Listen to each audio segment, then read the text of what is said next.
போடுவோம். நாங்க வெள்ளிக்கிழமை மீன் குழம்பு வைப்போம், சிக்கன் போடுவோம். நீங்க தொடர்ந்து எங்களை ஆதரிங்க, எப்பயுமே உங்களுக்கு அது கிடைக்கும்னு சொன்னா புதுச்சேரி மக்கள் அவ்வளவு ஏமாளியா இருக்கிறாங்க. 10,000 பேருக்கு மேல வேலை இருந்திருக்கான், பல தற்கொலை பண்ணி சாவறான். இதெல்லாம் நாங்க நீக்கிடுவோம் சொல்லு. இது உன்னுடைய கொள்கை பிரகடனம் சொல்லு. 2026 சட்டமன்ற தேர்தல் நெருங்கி வரும் நிலையில் புதுச்சேரியில் அரசியல் களம் சூடுபிடிக்க தொடங்கியுள்ளது. ஆளும் அரசாங்கம் ஆட்சிக்கு வந்தபோது சொன்ன பல்வேறு வாக்குறுதிகளை நிறைவேற்றாததால் புதுவை மக்கள் அதிருப்தியில் உள்ளனர். இந்நிலையில் புதுச்சேரியில் நீண்ட நாட்களாக நிறைவேற்றப்படாத பல்வேறு மக்கள் பிரச்சினைகளுக்காக சமூக சேவகர் சார்லஸ் மார்டினும் ஜேசிஎம் மக்கள் மன்றமும் களத்தில் இறங்கி மக்களோடு மக்களாக நின்று போராடி வருகின்றனர். அதே நேரத்தில் தூர்வாரப்படாத நீர்நிலைகளை தூர்வாருவது, முக்கிய பகுதிகளில் அகற்றப்படாத குப்பை கூளங்களை அகற்றி சுத்தம் செய்வது, பணமின்றி தவிக்கும் மாணவர்களுக்கு கல்வி உதவித்தொகை வழங்குவது, பட்டா இன்றி தவிக்கும் பழங்குடியினருக்கு இடம் வழங்குவது, ஏழை எளிய மக்களுக்கு இலவசமாக உணவளிப்பது என அரசின் அலட்சியத்தாலும் அரசு கண்டுகொள்ளாததாலும் மக்களுக்கு ஏற்பட்டுள்ள பிரச்சனைகளுக்கு தங்களால் இயன்ற தீர்வை ஏற்படுத்தும் முயற்சியில் சமூக சேவகர் சார்லஸ் மார்டினும் ஜேசிஎம் மக்கள் மன்றமும் தீவிரம் காட்டி வருகின்றனர். இதனை புதுச்சேரி மக்கள் பெரிதும் வரவேற்று பாராட்டி வருகிறார்கள் என்பதால் சமூக சேவகர் சார்லஸ் மார்டினின் நற்பணிகளை பொறுத்துக் கொள்ள முடியாதவர்கள் இதனை விமர்சிக்க தொடங்கியுள்ளார்கள்.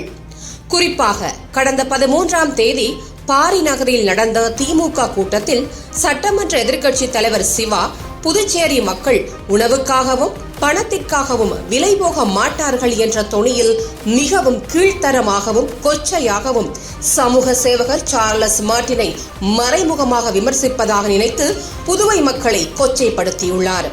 நாங்க வெள்ளிக்கிழமை மீன் குழம்பு வைப்போம், சிக்கன் போடுவோம். நீங்க தொடர்ந்து எங்களை ஆதரிங்க, எப்பயுமே உங்களுக்கு அது கிடைக்கும்னு சொன்னா புதுச்சேரி மக்கள் அவ்வளவு ஏமாளியா இருக்கிறான். 10,000 பேருக்கு மேல வேலை இருந்திருக்கான், பல தற்கொலை பண்ணி சாவறான். இதெல்லாம் நாங்க நீக்கிடுவோம் சொல்லு. இது உன்னுடைய கொள்கை பிரகடனம் சொல்லு. விடவே மாட்டேன். நாங்க புதுச்சேரி மக்களை சிங்கப்பூரா ஆக்கிட்டு தான் விடுவோம்.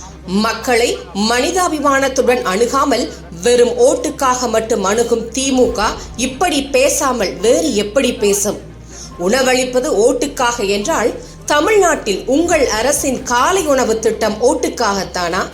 இங்கிருந்து கோயம்பேடு போகணும்னாலும், இங்கிருந்து ஒட்டுக்கா போகணும்னாலும் எல்லாம் போறீங்க. உள்ள மேக்கப் போட்டு வந்துருக்கீங்களா? எல்லாம் பேரன் லவ்லி சிங்கார் போட்டு எல்லாம் போட்டு ஜாப் பண்ணி வந்துருக்கீங்க போல. இது எல்லாருக்கும் மாசம் 1000 ரூபாய் ஏதோ பணம் போதாங்க. மகளிர் முன்னேற்றத்திற்காக என சொல்லி உரிமை தொகை கொடுப்பதும் ஓட்டுக்காகத்தானா? இது போல பல்வேறு விலையில்லா திட்டங்களையும் திமுக அரசு செய்வது ஓட்டுக்காகத்தானா என சமூக வலைதளங்களில் பலரும் விமர்சித்து வருகிறார்கள்.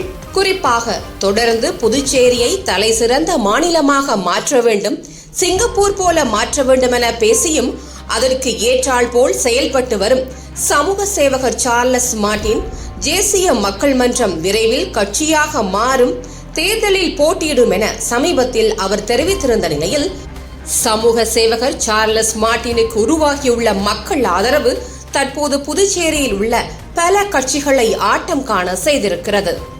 இதன் விளைவாகவே திமுக சட்டமன்ற உறுப்பினர் சிவா இவ்வளவு கீழ்த்தரமாக பேசியுள்ளார் எனவும் சமூக வலைதளங்களில் மக்கள் விமர்சித்து வருகின்றனர்.